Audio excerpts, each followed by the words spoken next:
Hola, ¿qué tal a todos, queridos oyentes de Lecciones Bíblicas Podcast? Bienvenidos una vez más a un nuevo episodio de este programa, donde estudiamos la Biblia de forma expositiva. Seguimos estudiando el libro de Mateo y estamos muy contentos y agradecidos con Dios por la oportunidad que nos da de hacer este nuevo programa. Dwight, ¿cómo va todo? Muy bien, John, gracias a Dios. Encantado, como siempre, de estar aquí expuestos a la lectura del texto bíblico que siempre nos enriquece. Estamos estudiando el libro de Mateo y continuamos sobre este pasaje del capítulo 2 en relación con el nacimiento de Jesús, con la visita de los magos del Oriente, y hoy estaremos hablando acerca de un viaje familiar a tierras extranjeras, pero que es un viaje que se da en el marco de el propósito de Dios. Y creo que sobre eso estaremos aprendiendo hoy, ¿verdad, Dwight? Cuéntenos. Así es. ¿Qué vamos a aprender? Pues hoy vamos a aprender que moverse en la voluntad de Dios, sea por obediencia, sea por sobrevivencia, nos permite verificar que Dios todo lo tiene escrito, bajo control, bajo su cuidado. Entonces, esa atención que podemos prestarle a su voluntad es definitiva para la vida. Este episodio trata acerca de un padre de familia. Este episodio trata acerca de una familia. Este episodio trata acerca de un ser humano con miedos, con dudas, con temores. Y creo que en ese sentido todos nos vemos identificados. Y en ese sentido también el texto bíblico nos va a dar hoy luces en torno a qué hacer, cómo movernos, qué voz escuchar, cómo actuar cuando las circunstancias no son favorables en cuanto a lo que pensamos o creemos. Creo que estamos listos entonces, después de nuestro saludo y de saber qué vamos a aprender, para escuchar la lectura bíblica. Dwight, cuéntenos qué vamos a leer hoy y en qué versión usted va a compartirnos el texto. Pues vamos a leer el capítulo 2 de Mateo, desde el versículo 13 hasta el final, hasta el 23, y vamos a leerlo en la Reina Valera 1960. Después que partieron ellos, he aquí un ángel del Señor apareció en sueños a José y dijo: levántate y toma al niño y a su madre y huye a Egipto y permanece allá hasta que yo te diga, porque acontecerá que Herodes buscará al niño para matarlo. Y él, despertando, tomó de noche al niño y a su madre y se fue a Egipto.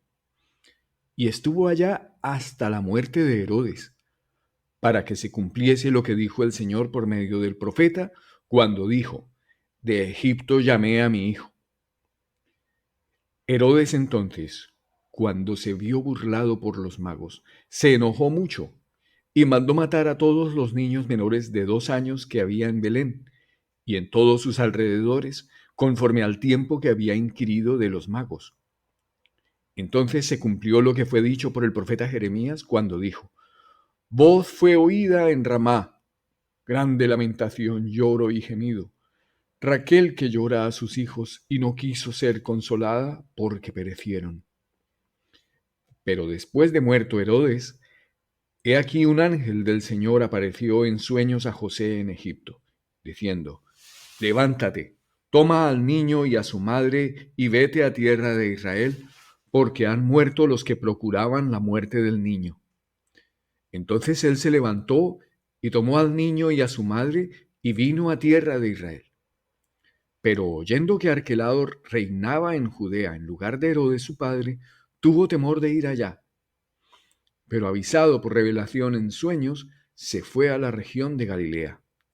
Y vino y habitó en la ciudad que se llama Nazaret, para que se cumpliese lo que fue dicho por los profetas, que habría de ser llamado Nazareno.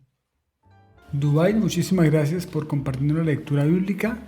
Precisamente a Jesús después se le llamaría Jesús de Nazaret, por esta referencia de vivir en Nazaret y que se cumpliera así lo dicho por el profeta, pero creo que eso será más hacia el cierre de este episodio. Comencemos hablando, Dwight, acerca del contexto. El contexto tiene que ver con 3 magos del Oriente extranjeros que llegan siguiendo una estrella, buscando al rey de los judíos, se dirigen al rey del momento, que es Herodes, preguntan por el niño dónde estaría. Hay una consulta a los textos bíblicos, es en Belén, encuentran la respuesta, pero esa respuesta a unos los va a turbar, o mejor, la noticia del nacimiento a unos los va a turbar y a otros les va a causar gozo. Antes estábamos hablando un poco acerca de esto porque el tiempo nos ha dado para pensarlo, Dwight, algo en relación con este pasaje. ¿Qué nos sigue diciendo el pasaje en relación a la visita de los magos? Si nos ponemos en la posición de esta familia que está aquí con estos hombres que han llegado, que han regalado al niño con estos presentes magníficos, el oro, el incienso, la mirra, esa sensación de ver este bebé, pero que no tiene necesidad de crecer para que sea investido rey, como que depender de que haya un rey que muera para luego él sí tomar el trono. No, él es rey, ahí, ¿sí? Y entonces, en ese ambiente, en esa sensación de la familia de tener en sus brazos, amamantando al rey de los judíos, y ver así como el que ve los pañalitos del bebé y la ropita y toda esa alegría que hay por el recién nacido, y además ver semejantes regalos en virtud del rey que está ahí. Entonces esa sensación pues es lo que hay. Estos hombres precisamente son advertidos también en sueño. Esta ha sido una constante. Con usted lo conversábamos, que la comunicación con Dios ha sido continua, ha sido fluida y es mucho a través del sueño, y a través de un conocimiento que, como lo decíamos en el episodio anterior, pues no es precisamente el que uno preferiría, es el de los documentos, el de las evidencias, sino una cosa un poco extraña, ajena, ver los astros. Entonces yo creo que María y José no solían estaban habituados más a la evidencia de los profetas, como aquí también nos están relatando Mateo, para que se cumpliese lo dicho por el profeta, para que se cumpliese lo dicho por cada uno de estos que en repetidas ocasiones hemos encontrado. Y estos hombres no tienen acceso, no tienen tanto conocimiento de los profetas, pero sí que estaban esperando al rey de los judíos. Llegan a casa, precisamente, le dan sus regalos, luego de llenarse de felicidad, luego de llenarse de alegría por haber encontrado al rey de los judíos. En ese contexto, entonces, se da el pasaje del que estaremos hablando hoy, que Dubái ya nos compartió con la lectura bíblica. Los magos salieron de regreso después de haber hecho lo propio, pero se fueron por otro camino. Y es que fueron avisados por sueño de que algo iba a pasar. Y es que, claro, Herodes, cuando se enteró de que los magos se habían ido, se sintió burlado. Y eso generó en él una reacción supremamente violenta y dolorosísima para el momento. Y es que manda a matar a todos los niños menores de 2 años que había en Belén y en sus alrededores. Uno piensa la escena y se imagina algo absolutamente doloroso, triste, terrible, como de las peores películas que uno se puede imaginar, pero eso es lo que hace un hombre que se siente burlado y que no sabe reconocer ni entender la información con la que cuenta, porque recordemos que Herodes había preguntado ¿qué va a pasar aquí? Y se lo habían dicho, va a nacer en Belén el rey de los judíos. Bien pudo Herodes haber entendido el texto, pero pues bueno, no fue así, y lo que hizo fue tener una reacción en contradicción a ello. Y claro, en ese contexto de muerte, pues José se entera de ello y un ángel se le aparece y le dice, bueno, levántate, toma al niño y a tu madre y huye a Egipto. Entonces aquí como que tenemos dos historias o una historia paralela. Por un lado está José y su familia, por otro lado está Herodes y la masacre de los niños. Hablemos un poco entonces, Dubái, de la primera parte. La primera parte de José. Hablemos entonces de José. Como usted lo mencionó, sigue estando la constante de el hablar en sueños y con un mensaje puntual. Vete ¿a dónde? A Egipto. Desde ahora mismo, porque aquí va a pasar algo terrible y hasta que yo te lo diga. Me llama la atención ese elemento de temporal, ¿no? Vete desde ya hasta cuando yo te diga. ¿Qué decir de ese José que recibe la respuesta o que recibe el mensaje mejor y que obedece? ¿Cómo lo ve usted, Dwight? Pues como un padre de familia, efectivamente, ve que primero estos hombres magos tal vez le hayan comunicado, aquí sí estoy solamente como en la coherencia, en la lógica de lo que pudo haber ocurrido, porque estos hombres perfectamente pudieron decirle a la familia, mira, nosotros no nos vamos a volver a nuestra tierra por el camino que nos vinimos, porque hemos sido avisados del riesgo que hay, nos vamos a regresar por otra parte. Entonces José, yo creo que se acuesta una de estas noches y tiene esa inquietud y está esperando una respuesta divina. ¿Qué debo hacer? Mi prioridad es la seguridad de mi familia. Y precisamente viene la comunicación de Dios esa noche. ¿Qué sería ya? ¿A las 3 de la mañana, 2 de la mañana? Cualquier hora de la noche, pero viene esa revelación y José no espera a que amanezca. Ese mismo momento despierta a su señora, despierta a su mujer, toma la criatura en sus manos y dice, nos vamos, alistamos, nos vamos para Egipto. Aquí estamos con riesgo de nuestras vidas. Entonces salen sin decirle nada a nadie y allí a emprender un camino. Los que hemos emigrado sabemos todo lo que significa dejarlo todo y salir hacia un lugar desconocido, pero bueno, con la sensación de que se está haciendo lo correcto. En este pasaje, y usted lo decía al principio, Dubái, encontramos a un José que escucha con atención y que obedece. Y su actitud de obediencia, lo pensábamos, en este caso también se da por sobrevivencia. Pero lo importante aquí es que José sigue la orientación divina. Y creo que ese es como el llamado hoy del texto bíblico a nuestra vida. Circunstancias complejas y difíciles vamos a tener siempre.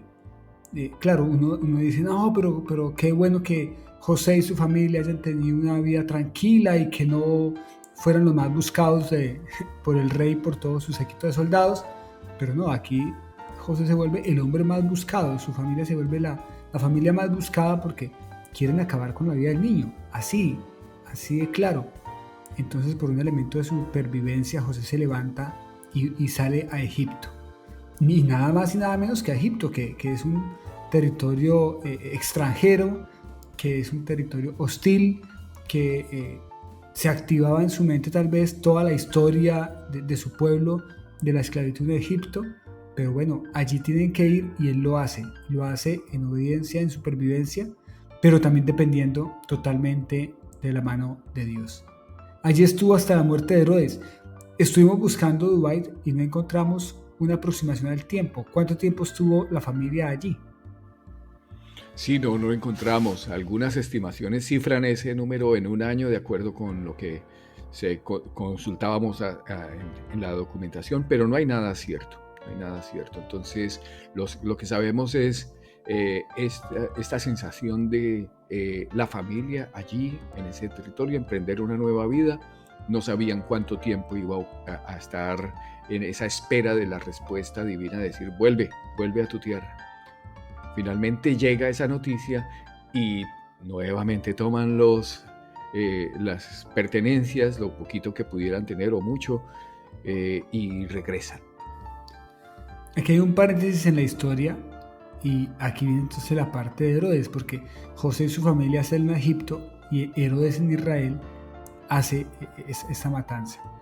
Y aquí hay un elemento interesante del narrador, porque el narrador nos dice que aquí se comienza a cumplir la escritura. Importante tener en cuenta que suceden los hechos, luego Mateo, que es uno de los discípulos, va a reconstruir la historia y va a pensar muchísimo en lo que estaba pasando. Recordemos que Mateo nos está presentando a Jesús y Jesús es el Mesías, con todo lo que ello significa. En Jesús se cumple toda la promesa. En Jesús se cumple la promesa hecha a Abraham. En Jesús se cumple el reino de David.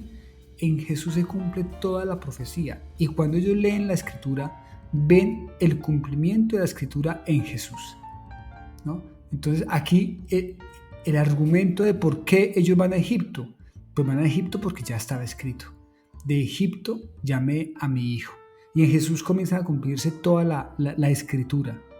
Luego está la matanza de los niños y hay un pasaje del profeta Jeremías que dice: la voz fue oída en Ramá, grande lamentación, lloro y gemido.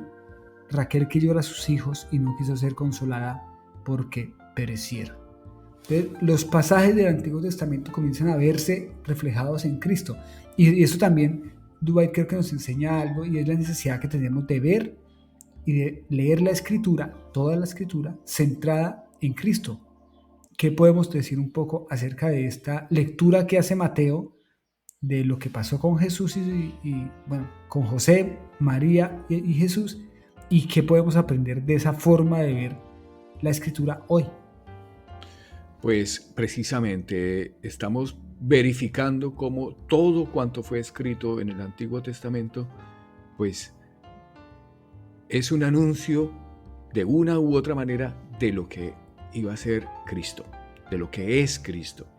En particular, estas circunstancias de cómo iba a moverse por la vida, a moverse por los territorios. En particular, tenemos estas dos alusiones. El ir a Egipto era una de esas, como usted señala, de Jeremías 31:15, y luego el regreso, que no regresa a su tierra natal, a Belén, sino que su regreso va a ser hasta allá, más arriba, al norte del territorio judío, es decir, hasta Galilea, hasta Nazaret precisamente. Entonces, todo en un cuadre, un registro que estaba dicho de antemano, para que todo pudiera verificarse. Es muy bonito este pasaje porque lo documental está así de evidente.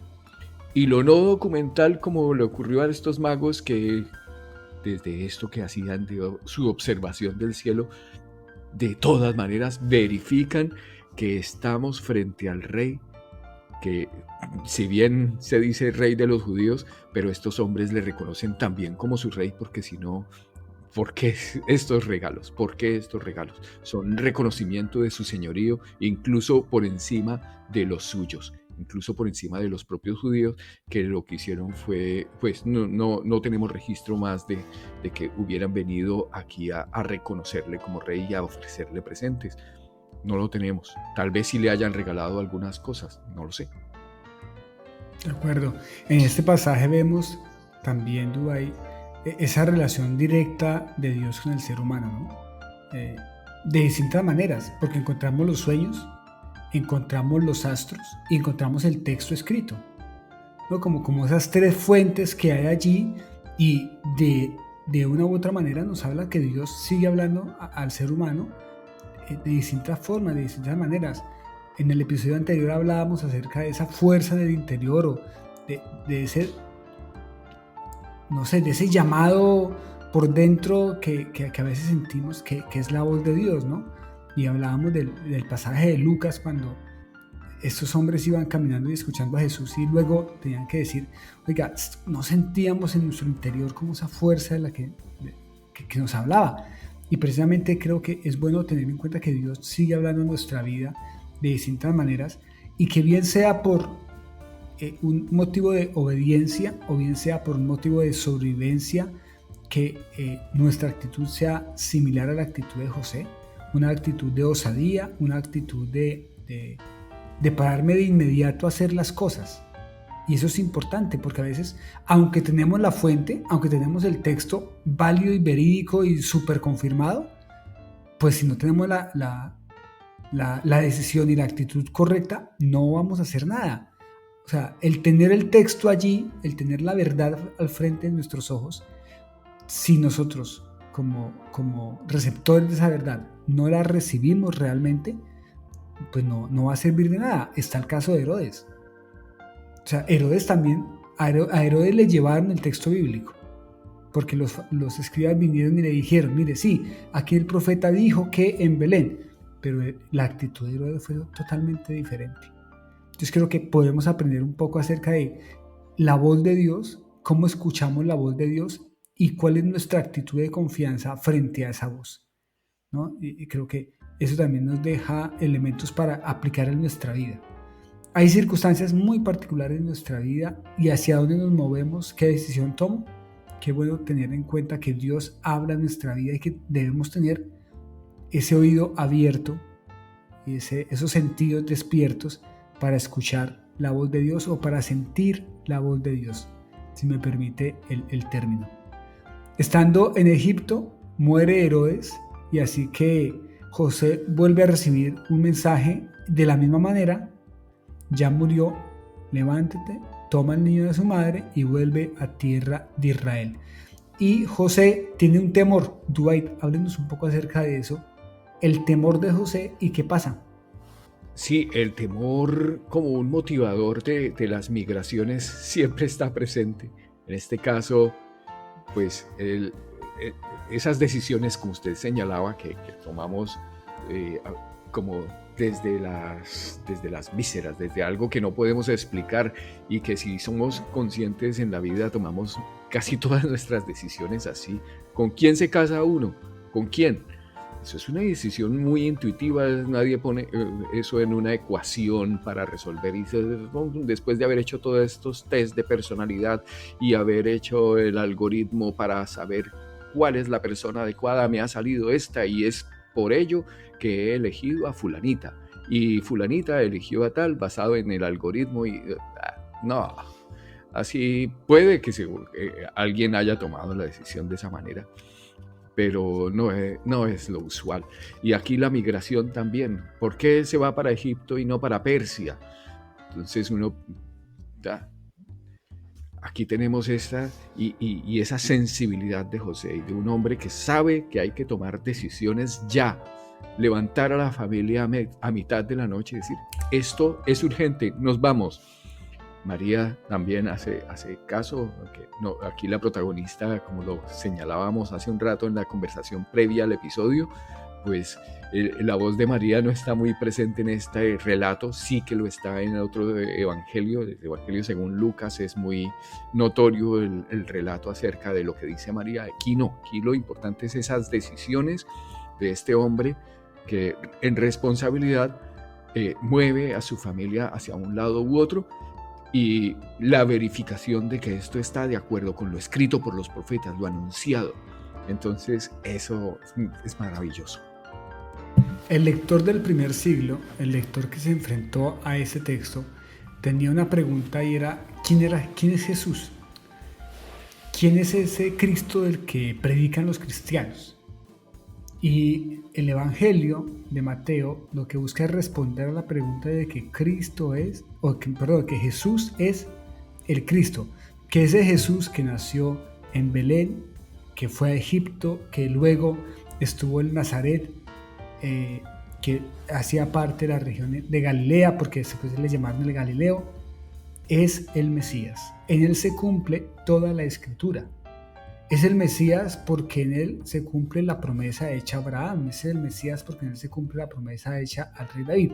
Es el Mesías porque toda la Escritura apunta a él. Y hoy eso también nos fortalece nuestra fe. No creemos en Cristo porque sea tradición, no creemos en Cristo porque, por tantas razones que podemos tener. Creemos en él porque el texto bíblico lo dice y porque creemos que es la palabra de Dios y porque creemos que en él se cumple toda la profecía y que tenemos vida y que él es nuestro Salvador, porque Mateo comienza diciendo eso: llamará su nombre Jesús porque él salvará al pueblo de sus pecados, entonces creemos que es nuestro Salvador y que lo necesitamos hoy más que nunca. Y qué bueno que pudiéramos tomar decisiones basadas en su voz, basadas en lo que Él nos dice. Tenemos un texto bíblico que nos ratifica que Él es el Cristo, que Él es el Mesías, el prometido. Y qué bueno que nuestra vida pudiera depender de esa verdad y qué bueno que nuestra vida pudiera vivir en relación a su voluntad. Bien sea por obediencia o bien sea por sobrevivencia. Teniendo en cuenta también que Él conoce nuestra condición, dice el salmista. Y en este caso, Él conocía el temor de José. Claro, allí está el hijo, ¿y ahora yo qué hago? ¿Y será que seguiré siendo perseguido? El ángel le dice, no, vete a la región de Nazaret y allí van a estar con paz y tranquilidad.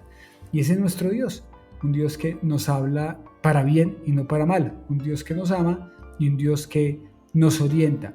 Y el llamado es a tener oídos abiertos para sentir su voz, para escuchar su voz y para responder a esa voz de forma contundente y con la osadía, así como la tuvo José. No sé, Dubái, si usted tenga alguna palabra de cierre para este episodio.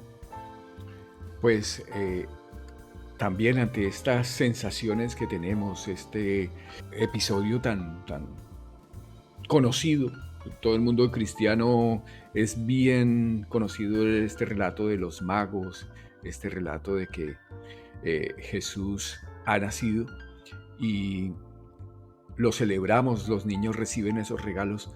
Qué bueno que pudiéramos recibir ese regalo de conocer y movernos de acuerdo a la voluntad de Dios, de acuerdo a esas percepciones que podemos tener que nos permiten movernos para estar tranquilos y tener nuestra familia a salvo, que es también la voluntad de Dios. ¿Sí? Más adelante un apóstol señala que oremos por los que están en eminencia, por todas las autoridades, para que podamos estar quietas, reposadamente, tranquilos, que es la voluntad de Dios. A Dios le gusta que estemos bien, que estemos seguros. Y pues si a veces para ello toca moverse, pues habremos de estar atentos a esas indicaciones. Las indicaciones que recibió José pueden ser las indicaciones que alguien esté necesitando a alguien para ponerse a salvo de alguna circunstancia en esta vida, en este día. Todos hubiéramos querido, de pronto, ¿no? Viéndola desde nuestro punto de vista narrativo, que la historia del nacimiento de Jesús fuera una historia de rosa, una historia maravillosa, una historia bonita, una historia perfecta, pero no, como la vida misma, el mismo Jesús, siendo de brazos, se enfrentó al temor de la muerte y estuvo allí José y María escuchando la voz de Dios y respondiendo a su voluntad. Creo que eso habla de nosotros, habla de nuestra condición, habla de que nuestra vida tampoco es color de rosa muchas veces y que aún en esas circunstancias Dios tiene cuidado de nosotros. Así terminamos el episodio de hoy. Esperamos que haya sido de bendición. Si lo fue, comparta este enlace con alguien más y le invitamos a seguir conectado de lecciones cada 8 días con un nuevo episodio. Pasamos al capítulo número 3. Dentro de 8 días, Mateo número 3, y seguimos con esta conversación en torno al texto bíblico. Dubái, muchísimas gracias por acompañarnos y gracias a los oyentes, y nos despedimos desde Mollina, Andalucía, España, y también desde Málaga, Andalucía, España. Bendiciones a todos.